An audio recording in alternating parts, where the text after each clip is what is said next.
From today onward, let's start the fresh chapter.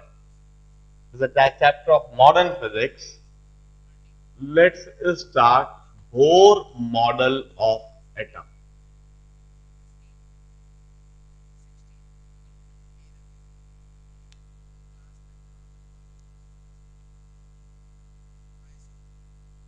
As I had already told you, in fact 11th class में हमने atomic structure बड़ा detail में पढ़ा था, मगर जब हम एटॉमिक स्ट्रक्चर पढ़ते थे तो हमें कोई खास वो चैप्टर समझ में नहीं आता था। हमने उस समय अधिकतर कंसेप्ट और फंडामेंटल्स को सिर्फ रट लिया था, थोड़ा बहुत उनको अप्लाई करने की कोशिश जरूर की थी, मगर ओवरऑल वह चैप्टर उस स्टेज पर किसी का भी मास्टर नहीं होता है, किसी को भी वो चैप्टर परफेक्टली समझ में नहीं आता है। It's just because that stage was very much pre matured stage. उस चैप्टर में जिस तरह के कंसेप्ट और फंडामेंटल्स होते हैं, उन कंसेप्ट और फंडामेंटल्स को समझने के लिए उस समय हमारा मैच्योरिटी ही नहीं होती। इसी वजह से जब एटॉमिक स्ट्रक्चर 11th क्लास में पढ़ा जाता है तो अधिकतर उसमें बहुत अनकंफर्टेबल ही रहते हैं और अधिकतर कंसेप्ट हमारे रटे हुए रहते हैं, बस हाँ ऐसा करते हैं, ऐसा होता है, क्यों होता है, कैसे होता है, चाहे कोई कुछ भी नहीं। इसीलिए इस चैप्टर को हम दोबारा 12th क्लास के बिल्कुल आखिरी में मॉडर्न फिजिक्स के टाइटल में कर रहे हैं, बोर मॉडल ऑफ एटम। हम पूरा 11th क्लास का एटॉमिक स्ट्रक्चर तो रिपीट करेंगे ही और उसमें फिजिक्स के कंसेप्ट को प्रॉपरली समझने की और अप्लाई करने की कोशिश करेंगे। बड़े ध्यान से समझिएगा चैप्टर को। यदि हम बिल्कुल प्रॉपर सीक्वेंस में पढ़ते हैं तो चैप्टर बड़ा इंटरेस्टिंग भी लगने लगता है, इसमें मजा भी आने लगता है, क्योंकि वाकई में यह चैप्टर तो एक कहानी है, how the development took place, किस तरह के कैसे कैसे इवेंट हुए और उन इवेंट से साइंटिस्ट ने किस तरह के कंक्लूजन लगाए और किस तरह से हमारी फिजिक्स और केमिस्ट्री ने वह शेप लिया जो आज हम जानते हैं, जो आज हम पढ़ते हैं। देखिए, in fact it was Dalton who for the first time suggested the composition of matter। कोई सा भी मैटर, कोई सा भी पदार्थ कैसे बना हुआ है, इसे समझाने के लिए सबसे पहली थ्योरी जो दी थी वो डाल्टन ने दी। डाल्टन ने कहा था the smallest unit of matter is atom. किसी भी मैटर को लेंगे, किसी भी पदार्थ को लेंगे तो उसका सबसे छोटा से छोटा पार्टिकल यदि हम निकालें, जैसे चौक है, इस चौक को मैं छोटा करता जाऊं और सबसे छोटा पार्टिकल निकालूं तो सबसे छोटा पार्टिकल जो होगा वह एटम होगा। डाल्टन का कहना था atom can't be further divided, atom को फर्दर डिवाइड नहीं करा जा सकता, एटम से छोटे कोई और पार्टिकल हो ही नहीं सकते, एटम ही किसी मैटर का सबसे छोटा पार्टिकल होता है। अलग अलग एलिमेंट के एटम्स अलग अलग होते हैं, different element have got different type of atoms, atom of different element are different. एक ही एलिमेंट के सभी एटम एक जैसे होते हैं। Atom combine to form molecules, atom of different element combine in fix ratio to form compound. All this was the Dalton's concept regarding the composition of matter. कोई सा भी मैटर कैसे बना है, किस तरह से बना है, इसे समझाने के लिए डाल्टन की यह थ्योरी थी। और डाल्टन की इसी थ्योरी को आधार मानकर मेंडलीव ने कहा कि अलग अलग एलिमेंट के एटम को कैरेक्टराइज करने के लिए एक और सिर्फ एक ही फिजिकल पैरामीटर हो सकता है, दैट इज द वेट। अलग अलग एलिमेंट के एटम यदि अलग अलग हैं तो उनके वेट अलग अलग हुए, और एटम को कैरेक्टराइज सिर्फ उसके वेट से ही करा जा सकता है, वेट के अलावा एटम को किसी और तरीके से कैरेक्टराइज नहीं करा जा सकता। यह मेंडलीव ने कंक्लूड करा डाल्टन की थ्योरी से, और फिर मेंडलीव ने सारे एलिमेंट के एटॉमिक वेट डिटरमाइन कर लिए। Oxygen, nitrogen, carbon, boron, aluminium, magnesium, hydrogen, helium, जितने भी एलिमेंट उस समय वह जानता था, उन सभी एलिमेंट के एटॉमिक वेट उसने डिटरमाइन कर लिए किसी तरह से, किसी मेथड से। और सभी एलिमेंट के एटॉमिक वेट डिटरमाइन करने के बाद उसने एलिमेंट को उनके एटॉमिक वेट के इंक्रीजिंग ऑर्डर में जमाया। जब उसने एलिमेंट को उनके एटॉमिक वेट के इंक्रीजिंग ऑर्डर में जमाया तो उसने क्या पाया कि पीरियोडिकली एलिमेंट की फिजिकल और केमिकल प्रॉपर्टीज रिपीट हो रही, और इसी आधार पर फिर उसने एलिमेंट को उनके फिजिकल और केमिकल प्रॉपर्टीज के मिलते जुलते आधार पर एक टेबुलेटेड फॉर्म में जमाना चालू करा। उसने यह रूल दिया, मेंडलीव पीरियोडिक टेबल उसने सजेस्ट करा, जिसका सिंपल सा रूल था कि physical and chemical properties of element are periodic function of their atomic weight. अलग अलग एलिमेंट का जो फिजिकल और केमिकल प्रॉपर्टीज है वो एटॉमिक वेट के साथ पीरियोडिकली रिपीट होती। इस आधार पर उसने पीरियोडिक टेबल बनाया। यहां तक कहानी चली आ रही थी, जिसमें शुरुआत डेफिनेटली डाल्टन ने करी और उसमें फर्दर काम मेंडलीव ने करा, पीरियोडिक टेबल बनाया, until the discovery of electron by J.J. Thomson. In fact, the driving force was something else.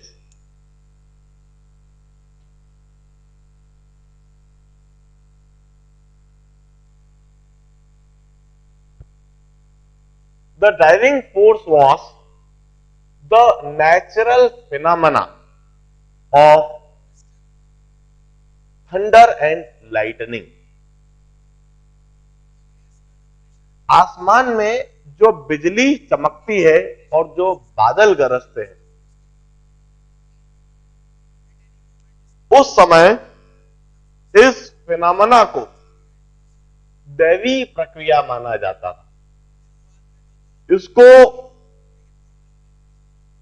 कई बार जो हिपोक्रेटिक पीपल्स होते थे, जो ऑर्थोडॉक्स और कन्वेंशनल पीपल्स होते थे, वो समाज को डराने के लिए इसको जनरली दैवी प्रकोप बोलते थे कि जब ईश्वर नाराज हो जाता है तो अपनी नाराजगी इसी तरह से व्यक्त करता है। बिजली चमकती है, बादल गरजते हैं, माहौल बड़ा डरावना सा बन जाता है। इस तरह की बात उस समय समाज में फैलाई हुई थी और पूरी तरह से समाज को डराने के लिए। और उन्हीं में बेंजामिन फ्रैंकलिन ने यह प्रूव कर दिया कि ये जो बिजली का चमकना है, जो बादल का गरजना है, यह कोई दैवी प्रक्रिया नहीं है या कोई दैवी प्रकोप नहीं है। यह तो एक फिजिकल फिनोमेना है, यह तो एक इलेक्ट्रिकल फिनोमेना है।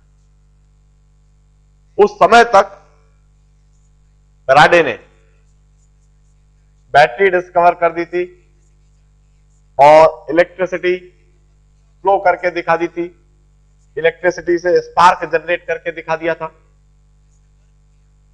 बेंजामिन फ्रैंकलिन ने कहा कि जिस तरह से डीसी बैटरी में इलेक्ट्रिक स्पार्क होता है, उस इलेक्ट्रिक स्पार्क के दौरान भी उसी तरह से हमको चमक दिखाई देती है, उसी तरह की आवाज सुनाई देती है।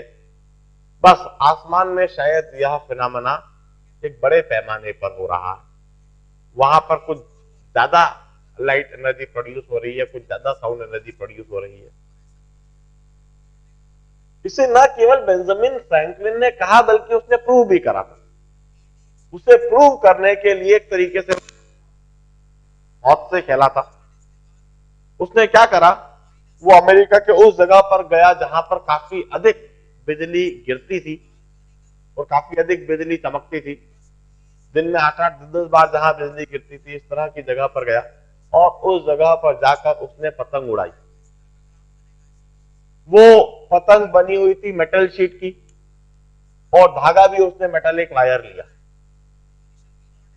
मेटल की बनी हुई पतंग और धागा भी मेटल का, बड़ी जोर से उसने झटका खाया और उस इलेक्ट्रिक स्पार्क से, उस लाइटिंग से उसने यह बात प्रूव कर दी कि आसमान में जो फिनोमेना हो रहा है वह भी इलेक्ट्रिसिटी ही है, वह भी इलेक्ट्रिक स्पार्क ही है।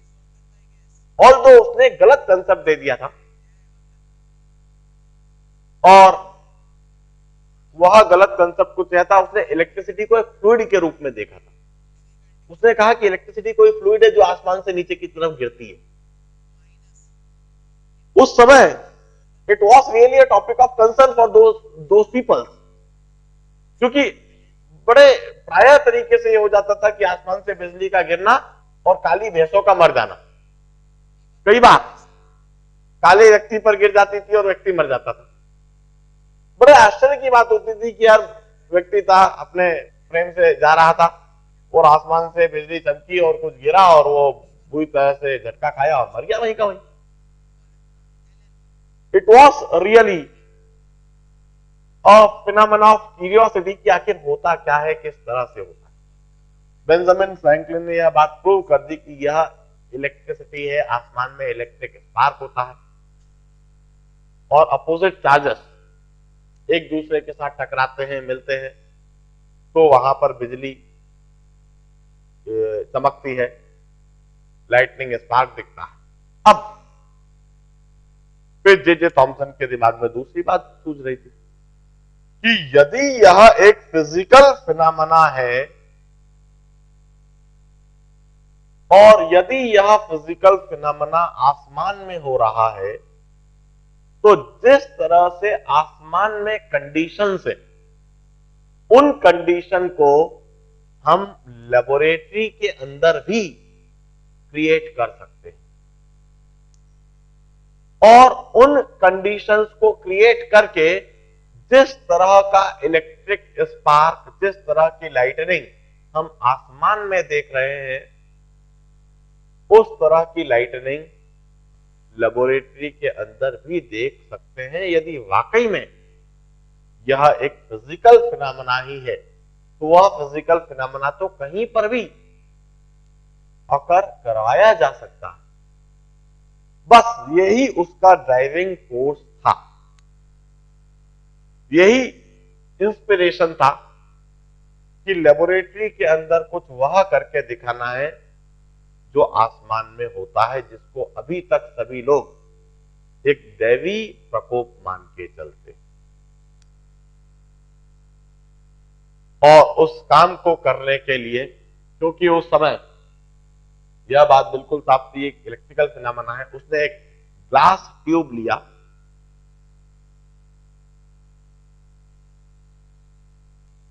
और इस ग्लास ट्यूब में 2 प्लेट्स रखी।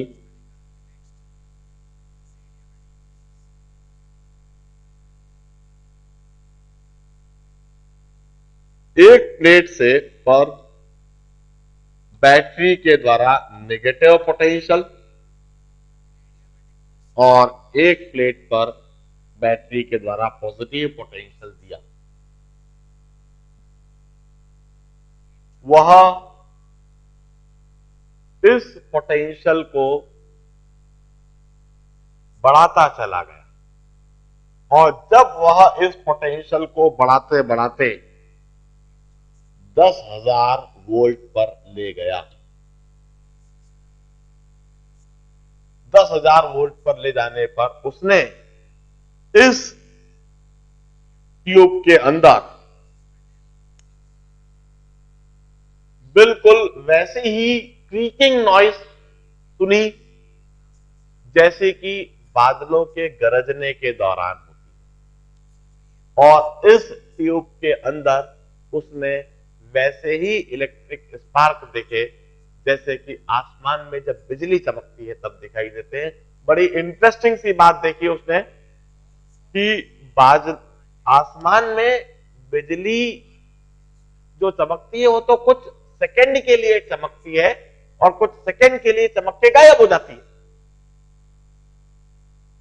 मगर इस जगह पर उसको बिल्कुल वैसी इलेक्ट्रिक स्पार्क जैसी आसमान में दिखाई देती है, कुछ सेकंड के लिए नहीं बल्कि कॉन्स्टेंटली इधर से रेस चमकती हुई इस तरफ ट्रेवल कर रही है। उसने बिल्कुल वैसी की वैसे फिनोमेना कुछ सेकंड के लिए नहीं बल्कि कांस्टेंट फिनोमेना यहां होता हुआ देखा, और इस फिनोमेना के दौरान ट्यूब के अंदर से उसने वैसी ही आवाज सुनी जैसी कि बिजली चमकने के दौरान सुनाई देती है। यह उसकी एक बहुत बड़ी उपलब्धि थी। This was a greatest achievement. वह काफी खुश था इस चीज को डिस्कवर करने के बाद, क्योंकि उसका कहना था कि यदि आसमान में बिजली का चमकना वह एक दैवी प्रकोप है, वह एक दैवी प्रक्रिया है, यदि वह ईश्वरीय कार्य है तो फिर मैं भी ईश्वर हुआ। मैंने भी उसी तरह की लाइटनिंग, उसी तरह की थंडरस नॉइस वह लेबोरेटरी के अंदर करके दिखा। This was the first observation made by J Thomson. J Thomson ने जब इस बात को देखा, ऑब्जर्व करा, सभी को दिखाया और सभी को दिखाने पर उस पर ढेर सारे उसके पास सवाल आए कि now do the further research कि आखिर ये है क्या, किस तरह की चीज है, आसमान में क्या होता है, इधर क्या हो रहा है। क्यों ना इस बात को हम अच्छी तरह समझने की कोशिश करें। सबसे पहला समस्या उसके सामने थी 10,000 वोल्ट। इन रेस को ऑब्जर्व करने के लिए, इस फिनोमेना को ऑब्जर्व करने के लिए यह जो हमें पोटेंशियल लगाना पड़ रहा है 10,000 volt, it's huge potential. Operating with such a huge potential is a real problem. हल्का सा भी मिस हैंडलिंग होने पर यह पोटेंशियल बुरी तरह से उठाकर फेंक देता है। ध्यान रहे, एसी पोटेंशियल में और डीसी पोटेंशियल में एक डिफरेंस है। एसी पोटेंशियल आपको चुपका लेता है। एसी पोटेंशियल पर यदि आप पास में चले गए, उसकी रेंज में आ गए, उसके फील्ड में आ गए, तो आपको खींच लेता है, चुपका लेता है। और डीसी पोटेंशियल आपको उठाकर फेंकता है। इसकी फील्ड में आप पास में आए तो आप फेंका जाओगे। और ये 10,000 वोल्ट तो बहुत ज्यादा वोल्ट। उसके सामने सबसे पहली समस्या थी कि किस तरह से इस पोटेंशियल को कम करा जाए। Required potential to observe the phenomena, required और minimum potential required to observe this phenomena,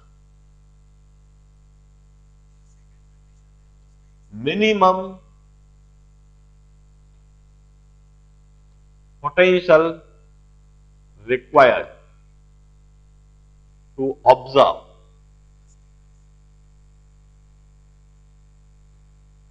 this phenomenon. अभी हम फिनोमेना को कोई नाम नहीं दे रहे क्योंकि अभी हमें पता नहीं है कि क्या है। सबसे पहले जे थॉमसन ने इसी बात पर काम करना चालू करा क्योंकि वह वर्किंग कंडीशन को थोड़ी आसान बनाना चाहता था, वर्किंग कंडीशन को थोड़ी इजी बनाना चाहता था। अभी जो वर्किंग कंडीशन है 10,000 वोल्ट की, वो बहुत ही मुश्किल कंडीशन है। इस कंडीशन पर तो कभी भी जान जा सकती। अब उसने अब एक्सपेरिमेंट करना चालू करे कि किस तरह से इस पोटेंशियल को कम कराया, और उसने पाया कि यह जो minimum potential required to observe phenomena, it depends on 4 factors. It depends on 4 factors पर उसने देखा। एक तो जब भी वह इस प्लेट को करीब लाता था तो प्लेट को करीब लाने पर कम पोटेंशियल पर भी यह देखा जा सकता है, और प्लेट को दूर ले जाने पर हमको ज्यादा पोटेंशियल लगाना पड़ता है। It depends on separation between the plates, separation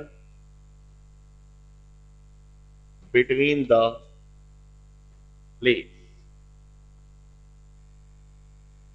आप ऐसे भी सोच सकते हो, क्योंकि हम जानते हैं कि इधर कैथोड रे से इलेक्ट्रॉन्स है और वो फ्लो होंगे, तो वहां पर एक मीडियम का ब्रेकडाउन होएगा, और उस मीडियम के ब्रेकडाउन के लिए एक फिक्स इलेक्ट्रिक फील्ड की वैल्यू चाहिए।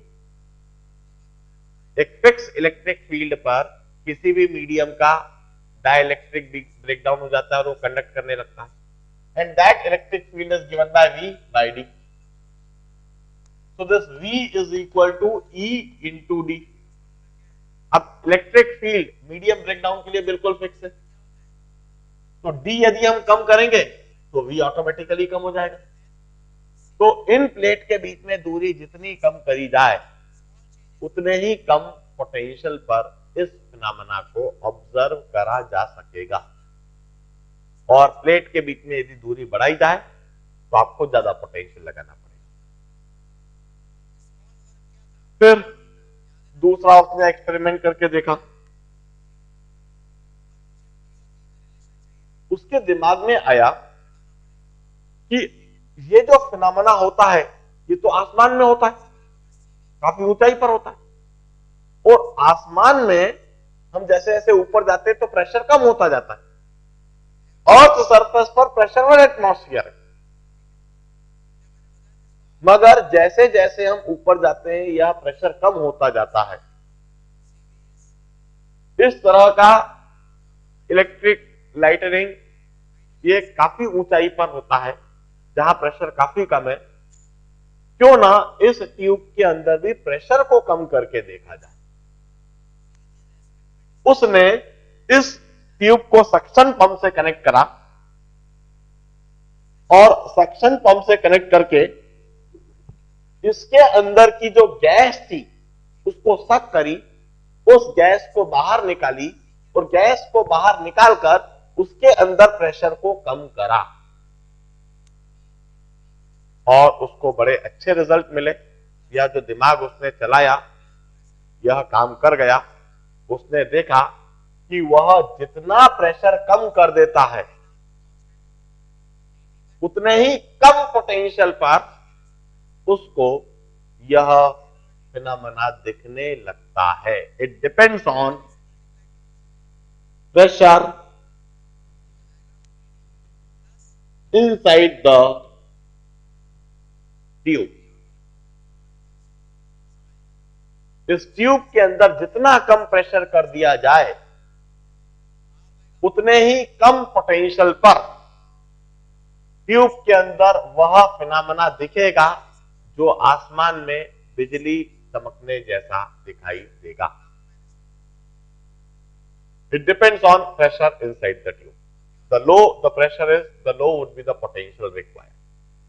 फिर उसके दिमाग में एक तीसरी बात आई कि भाई अर्थ सरफेस पर ऑक्सीजन, नाइट्रोजन, कार्बन डाइऑक्साइड यह सब गैसेस,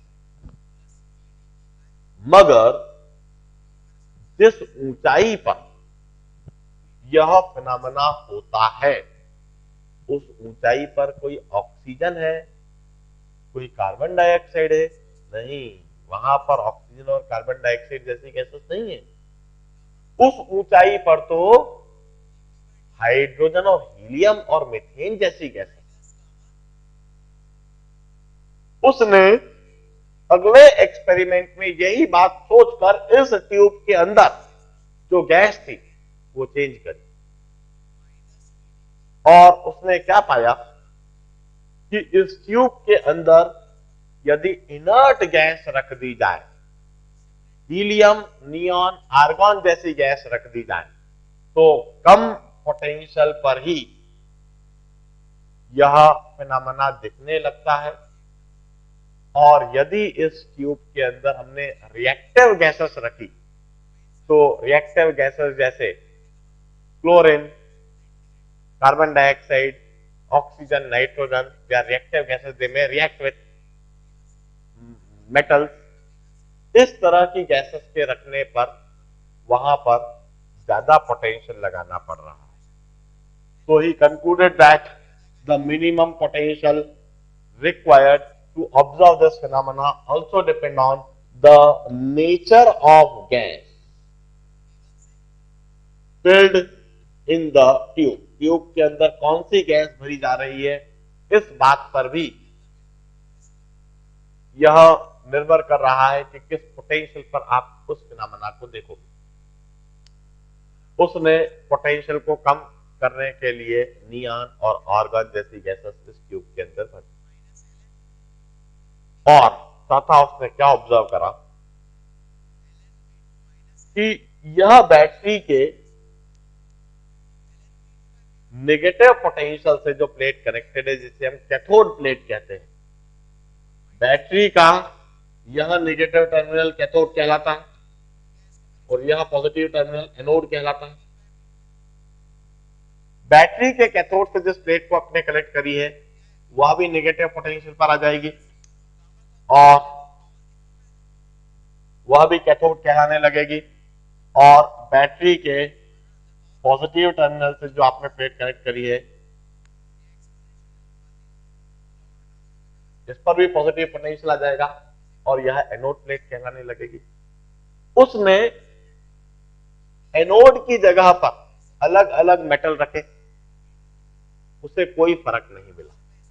मगर जब उसने कैथोड प्लेट की जगह पर अलग अलग तरह के मेटल रखे, एल्यूमिनियम रख के देखा, एल्यूमिनियम की प्लेट, कॉपर की प्लेट, सिल्वर की प्लेट, गोल्ड की प्लेट, आयरन की प्लेट, अलग अलग तरह की प्लेट जब कैथोड पर रख के देखी तो उसने पाया कि अलग अलग प्लेट के इस्तेमाल से यह जो पोटेंशियल है यह भी वेरी कर रहा है। यदि वह एल्यूमिनियम की प्लेट लगाता है तो पोटेंशियल रिक्वायर्ड काफी कम है, मगर यदि वह आयरन की प्लेट या गोल्ड की प्लेट लगा देता है तो पोटेंशियल रिक्वायर्ड ज्यादा है। He concluded that the potential required to observe this plate also depends on the nature of cathode metal plate. Cathode की जगह पर किस मेटल की प्लेट लगा रहे हो इस बात पर डिपेंड करता है। इन चारों फैक्टर्स को उसने समझने के बाद अल्टीमेटली एक ट्यूब बनाया।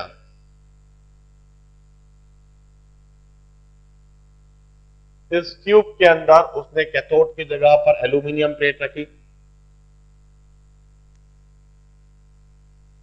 एनोड की जगह पर वहां कोई सी भी प्लेट रख दिया।